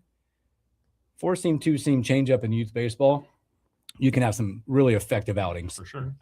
And even now, how baseball is analytically and everything, it's changing the game. Yeah, and you just got to find that thing for you. Like me, I'm not a velo guy. I don't throw hard, so I have to find something else to and pitch to contact. Where other guys, they have velo, so they can go for more strikeouts and whatever. And so you just got to find what's good for you and what will help your team more, and trust the guys behind you. We were talking here last hour, fellas, and complete change of topic here, but I want to get to know you guys just a little bit better. We were talking, the idea came across my social media. I love the idea of it. Get the fellas together, set up the fire pit, set up some beers, set up a projector, and everyone picks their favorite athlete of all time to pull the YouTube highlights up of, and we can all watch together. If you guys were picking the one athlete all time to pull up the YouTube highlights of and show all your friends, who you picking? And it could be any sport. Any sport. I mean, there's only one answer to that. I think it's Tiger Woods. Wow. If you pull up his YouTube, I do it all the time. You do his highlight compilations, it's unreal. Like, and it's It's incredible. It just gets you flowing and your goosebumps. It's amazing. Well, as you guys think, here's some of the ideas we had. We had Megatron, Calvin Johnson. Yeah, love that one. Tavon Austin. Yep. West Virginia. Yeah. I'm a huge Tar Heel basket. I'm a huge Tar Heel. I'm from Charlotte, North Carolina. I threw in the LeBron easy one's James. Jordan. The easy's Jordan, right? Because there's nobody better than Jordan. Except for LeBron James. But we can carry on later. But I threw in maybe the and I know they underappreciate it. Give me Vince Carter highlights nonstop on repeat. I like that. Who was the guy you dunked over in the Olympics? The dude from Ooh, I don't France? know. That dude got posterized. Yeah. And Caleb, what did you say? You said Dustin Pedroia. That's a good one. Yeah. Man, my honestly, if I was gonna do it, I'd probably go. I have a little bit of hockey background, being from Wisconsin. There's a guy for the Red Wings. His name was Pavel Datsyuk, and he was my favorite player growing up. And his stick handling ability was just crazy. So I would watch that all the time as a kid, and it was insane. So I'd probably go with that, which would probably not be a very, people probably wouldn't really even know who that is, but that would be my pick. Yeah, no, same with Tavon Austin. It was DeAnthony Thomas from Oregon. Oh, nice. Yeah, I remember. Good answer. Middle school me on my mom's iPad, just watching it, and then I started a YouTube channel where I would take my phone and then record his highlights that were on YouTube to try to repost it, because I thought that was gonna blow up and whatnot. I got like 20 views. Nice. That was that's what I was growing up on. One more for you, fellas. How about Johnny Manziel? Yeah, that's a good one. Oh, that's a good one. Dude, A&M pre-Browns. Yeah, dude, so Money good. Manziel. He was so good, man. What's the culture kind of like with the Salt Dogs in the clubhouse, and just like it seems like a bunch of just younger, laid back guys having fun. What's kind of the music that's playing in the clubhouse? Who's the prankster? Yeah, who are you putting on Ox is another great question. I'm out of this one. You go. It's definitely a younger crowd. I would say like a younger group of guys, which is fun. I mean, we always have a card game going on, before game.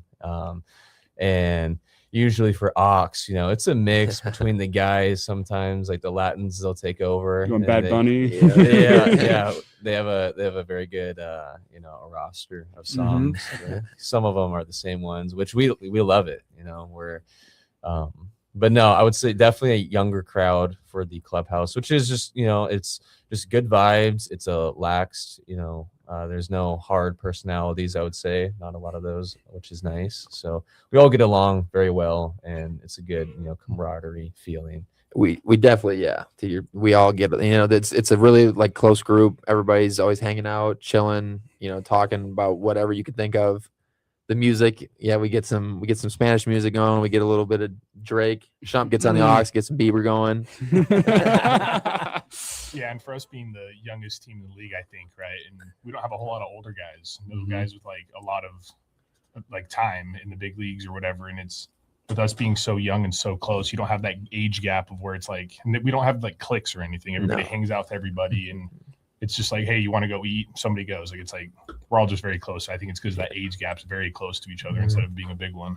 And we actually got a chance to sit down with James Frisbee here on KFR before the season started. How does that work with him? Because he's old school. He's kind of been there. He's done that. He's been up in the majors. And he's got this team of young guys surrounding him. How does that work? And what's the relationship like between you guys and Frizz? I mean, Frizz is a great guy. I think that's the kind of guy you want behind you for sure. Like he's going to fight for you, and he's just doing everything for you. And I think that's the best kind of guy to have and to play for. Yeah, no doubt. I mean, one thing that I think all of us can agree on is that, Frizz, Cash, Mason, our staff, they have our backs. So if something, and Frizz has shown that obviously with getting kicked out a little bit, and Cash too, but they're always going to have our backs. And I think as a player, especially for me, that is always been very important to me, to have a relationship with the manager, the staff. I think it just makes the player feel more comfortable, and kind of brings out the best in them, because you have to have confidence in yourself, obviously, but when you have a manager or staff, even your teammates as well, kind of giving you that confidence and showing you that they have your back, I think it kind of brings out that level even a little bit more. And there's no doubt that Frizz has our back, and it's been amazing. Well, baseball dudes are weird dudes. I can tell you that. I did it my entire life. Superstitions. We're weird people. Anybody got them? What are they? because I know we get on streaks, we get on slumps, we get wherever we get, man. You got Joe Boo's rum in the locker room. I don't know if anybody. I know I have some weird ones. That's okay. I get dressed the same way every day, and I'll change batting gloves, or I'll change if I don't get a hit my first at bat, I'll go change my cleats, grab a different bat. I do all kinds of stuff like that, but probably just kind of some dumb stuff. No, yeah. I mean, I'm trying to think. I used to do some stuff like that of I had to, put the batting gloves on the same way and XYZ. But honestly, this year has been a little laxed. So I can't think. Maybe the same. I eat the same pregame snacks every time before I go down. What are the snacks? Usually a fruit roll up. Nice. Some fruit snacks. Those high chews. And high chews in the dugout. Yeah, high quick chews. Carbs. You need it. So. Yeah, and for me, I'm not a superstitious guy. I don't believe in superstition like that. It's just if it's gonna happen, it's gonna happen sort of thing. You're not in the bullpen reading a book. No. You don't got the kids up there yelling at you for baseballs. No, we have that. Oh, we definitely have that. There's no question. Before we get you out of here, fellas, I do have one more question after this about next week's All-Star game and kind of the guys that are going to be there from across the league. But before we get there, I always remember there's a Blake Bortles interview from about 6 years ago where he got asked what he'd be doing if he wasn't playing football. So he said he'd be drinking beers, working construction, ripping cigs. You fellas, what would you be doing if you weren't playing baseball? I would say right now in the off season, I have a gym back at home. I do a lot of training. So the first thought would be going into that. Mm-hmm. If not, probably trying to break into, I don't know, some finance job or something like that. Follow up to that. What's your favorite lifting day? You going legs, push day, pull day? What are we going with? None right now. my legs are tired. Upper body, baby. Yeah, I definitely need some more upper body. Someone say upper body. Yeah. Zach? My dad owns a business doing tile and granite back home, so in the off season, that's what I do with him. Not much of a tile layer, but everything else, I'm there for him. So I'd probably be in that route with him. Connor? If baseball wasn't a thing, I would have went to law school. Law school, okay. I thought about law school once upon a time. I never did. I see my friends that are lawyers, and I'm envious of the paychecks, but I'm not envious of the work. Yeah, 3 more years of school would be tough, but. And, okay, fellas, with the All-Star game coming up next week, what are you guys looking forward to? I know you're going to have the All-Stars from across the league. Any guys from across the league you guys are excited to see, or any events coming up with the All-Star week you're looking forward to aside from the game? Yeah, I mean, there's some familiar faces like Jose Sermo. He's going to be there, and he's great, man. Yeah, no, he's awesome. I was fortunate to play with him. But no, I'm looking forward to just being in Lincoln. It's home for us, which is awesome. And like I said, it's a great field. It's a great park. Everything about it's awesome. I think we go on a couple tours of the football stadium and just kind of experience, the little inner city things, which that'll be cool. Learn something new every day. But that's what I'm looking forward to, just staying here. How about this year's All-Star game, MLB Network? How cool experience is that? Awesome, that's awesome. That's going to be fun. Like Jake said, I think it'll be good to see. Obviously baseball's a kind of a small community. Everybody kind of knows everybody, so it'll be cool to see some familiar faces around the league, guys that you played with, guys that you just know. And then, like Jake said, being in Lincoln, being at home, we don't have to travel, so that's huge for us. And just kind of getting to experience with the fans. I'm assuming it'll be a really good crowd, I have to imagine. And it'll just be a lot of fun to just represent the Salt Dogs and be at home. And I think it's cool from an aspect of like a pitcher. I'm throwing to these hitters every week, and it's like it's not hatred, but it's like you have a dislike for these guys that you're throwing to. But it's cool. A little bit of FU on the mound. Exactly. It's cool to be able to be friends, like teammates at this point, and get to know these guys. And be like, oh, actually, this guy is cool. Like I don't know why I imagined this about him, because it's different when the batter's in the box. So I think being able to be with the guys and learn about them and be with them is cool. And who do you guys think is going to win the home run derby? Ooh. There's some great hitters. Sermo, yeah, he had a great series against you guys a couple weeks ago. Who's in it? Yeah, you got he's got to be in it. Sermo's got to be in let's it. See.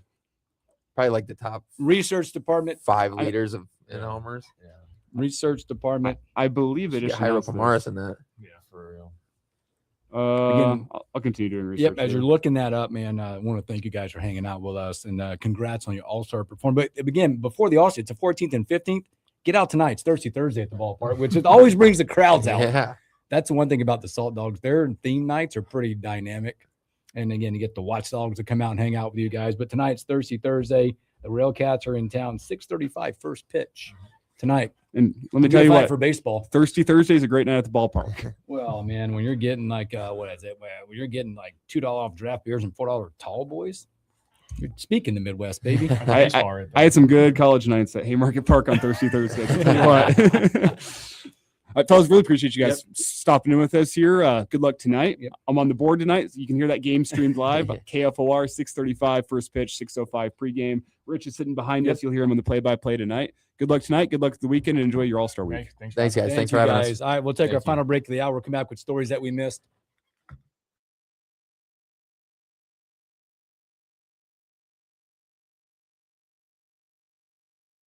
Man, good luck to you guys. It's a good night for baseball, man. Thank you, Thanks for coming in. Yeah. You guys did great. Was it your first time? Did awesome. Dude, that was better than my first year on the radio. Yeah. Right there. Just conversation with the boys. Good questions. Really appreciate it, guys. Thanks, guys. You betcha. Thank you. That was good. That was really good. That was really good. I fucking showed you the door. Oh, they find the door. Okay, I can turn this off.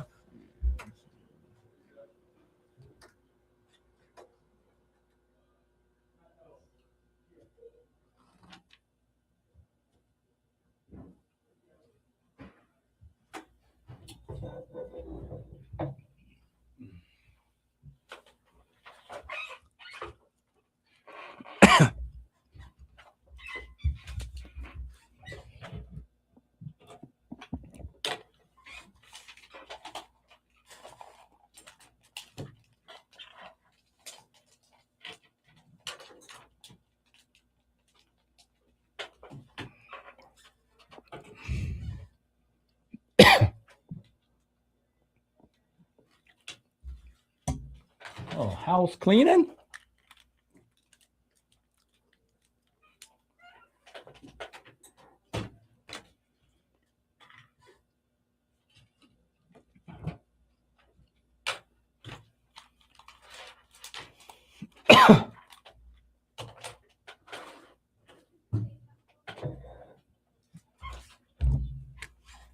All right. Good stuff. Somebody calling on that weird ESPN line. See that? I don't know what that. That's the old number. Wait, my mic's not on. Huh? I think somebody took it.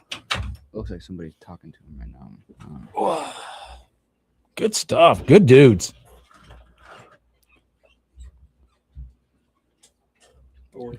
Guess who's back? Back Again. Mozi's back. Tell a friend. He missed us. All stories that we missed. I don't know. Somebody took that. It's the old ESPN number. Somebody calling. There's somebody on the line? I don't think so. He said somebody picked it up, they thought, or something. Test. Hello, is anyone there? Hi, KFOR, the morning hookup. Elijah speaking. Man, take your order, please.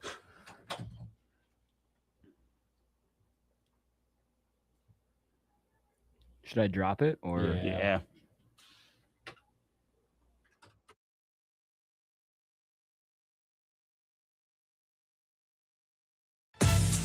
The stories we miss. The morning hookup.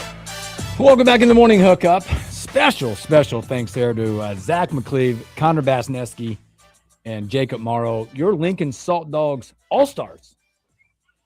July 14th and 15th. Whole agenda when you look at that. That's going to be a special cup. I know they got a youth clinic going on.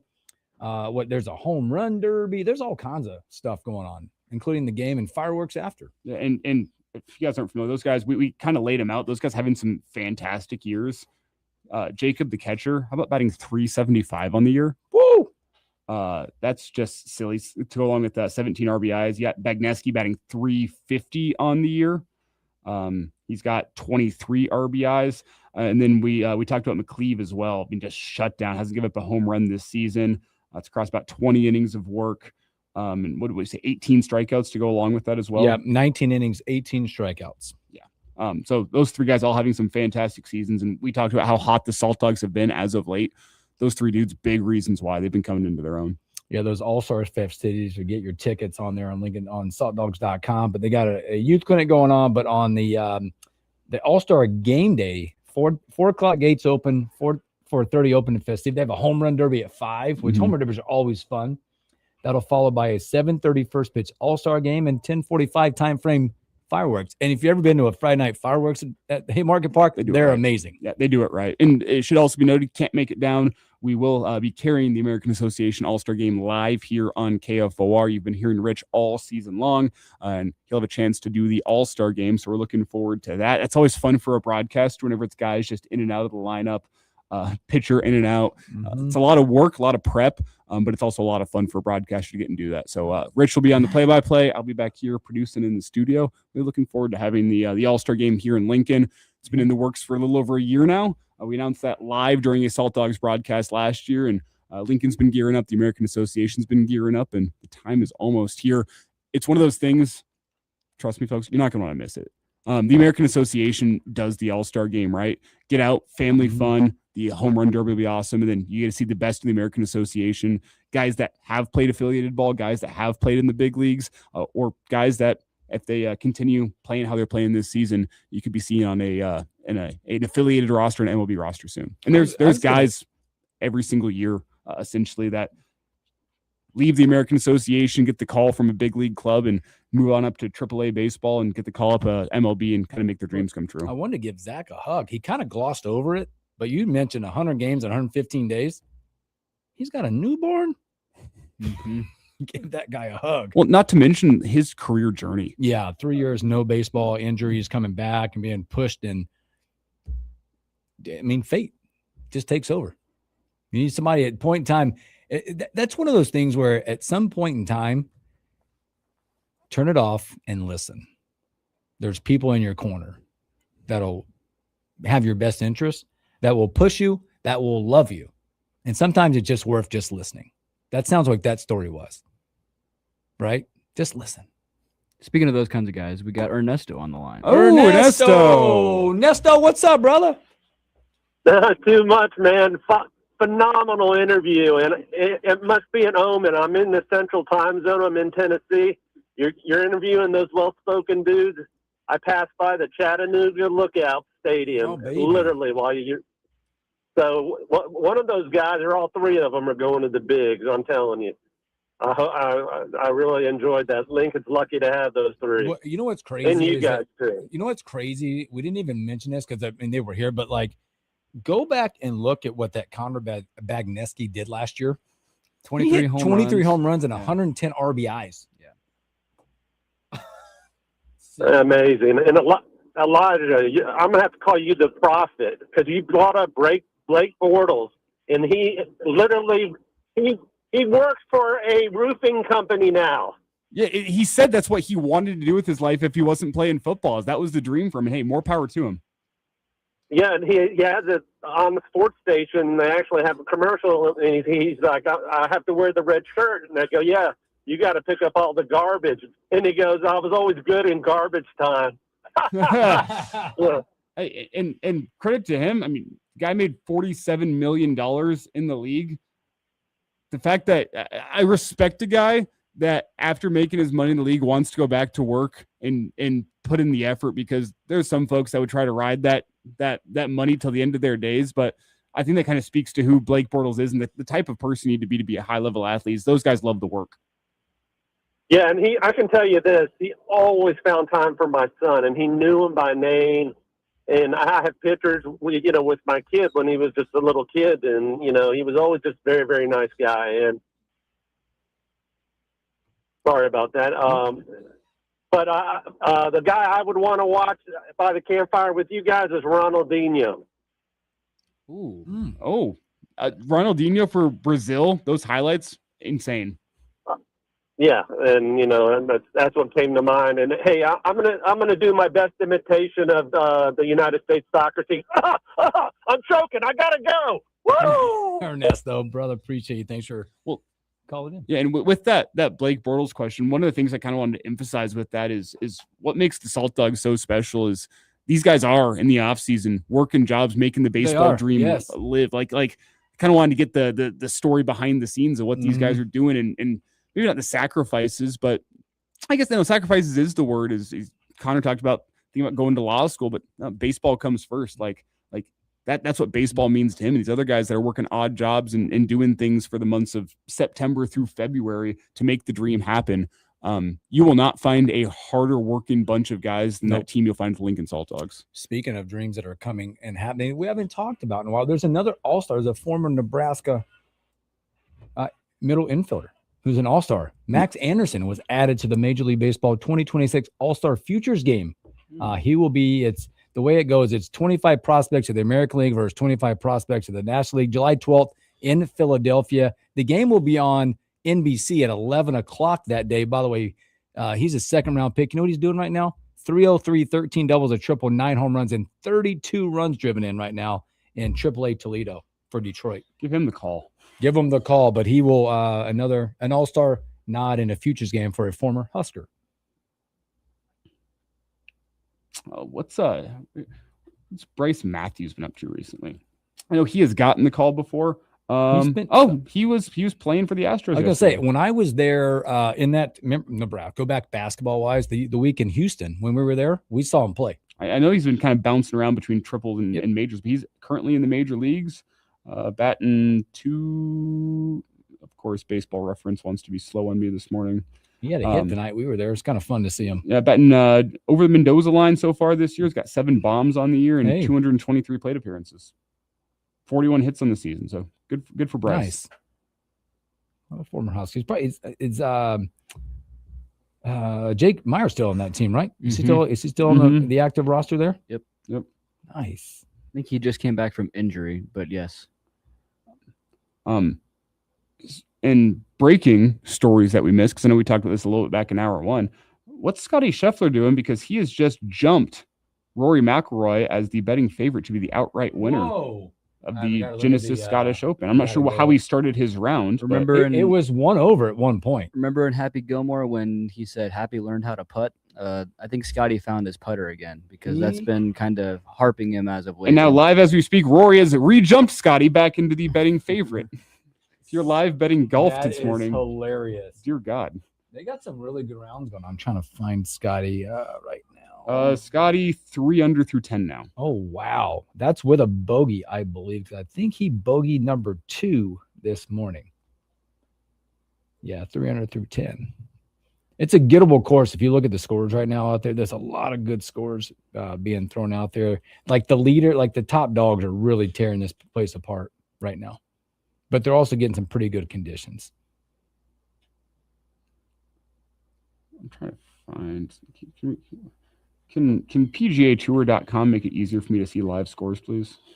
If you go to ESPN and go to their golf, I just gotta get to 3 under here. I got theirs. What you looking for there? He's 3 under through 10. You got a plethora of guys at 3 under. Bobby McIntyre, Wyndham Clark was at 3. Matt Fitzpatrick is. I think they're in the group together.